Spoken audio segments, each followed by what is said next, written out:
Here are two quick ways to study these words. I had a lot of students write that they wanted to study their French better, but they weren't sure how to practice. And people wrote like, oh, I could practice at home when they were talking about how to improve. Handwriting things actually helps a lot. So here are two ways that you could practice by handwriting. First of all, you could make flashcards. You can use index cards, you can use little pieces of paper, whatever works for you, Post-its. I usually buy index cards, and then because I'm cheap and want to save paper, you're welcome, environment, I cut them into 4. That way I get 4 flashcards for the price of 1. What I would then do is I usually color code, so pick 2 colors, one feminine, one masculine, and then write what they are. So problem, and then I would put the French word on the other side, le problème. And I would put maybe the problem. And then I would do a feminine one, like TV, the TV,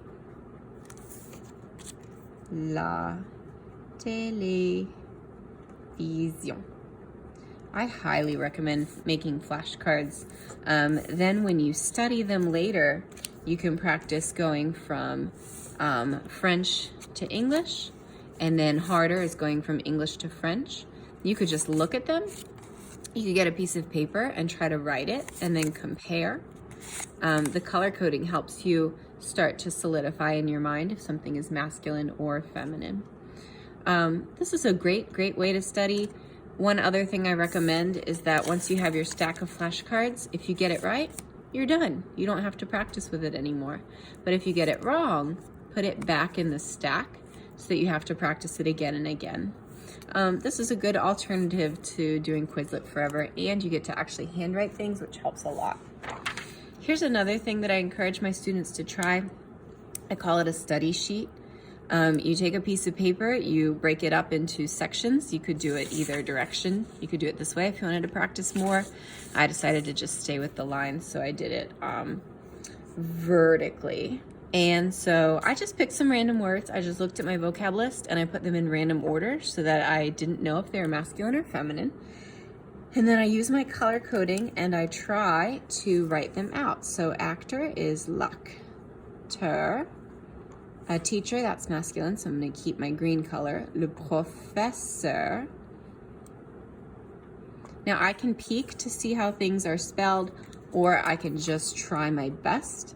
And then after I fill these out, after this round, I recommend checking to see if you're right. For example, bibliothèque, I forgot to put an accent mark on, so maybe pick another color to really drive it home. Girl, you forgot your accent mark, your accent grave on that E. So that way when I look, it stands out. Here's what you do next. You fold. This is my favorite way to study. I swear it works. You fold your paper so that you can't see the English column anymore, and you go backwards. Okay, the actor. This is teacher, that's easy. What is bibliothèque? That's a library. And so I would keep going. I would fill out the whole list. And then for me, I only need 4 columns, so I'm going to practice one more time. I have to spell them again. So now, I know there's an accent because I have learned from my mistakes. So yeah, that's called a study sheet. If you ever make flashcards, or if you ever make a study sheet, or if you practice in some similar way, send me a picture of it. I would love to see it, and I would give you extra credit on an assignment if you made a study sheet to go along with that assignment. So here's something you should try if you want to practice your French. It helps a lot with spelling. It helps with memorization. You can practice masculine and feminine. It is a really good strategy. Highly recommend.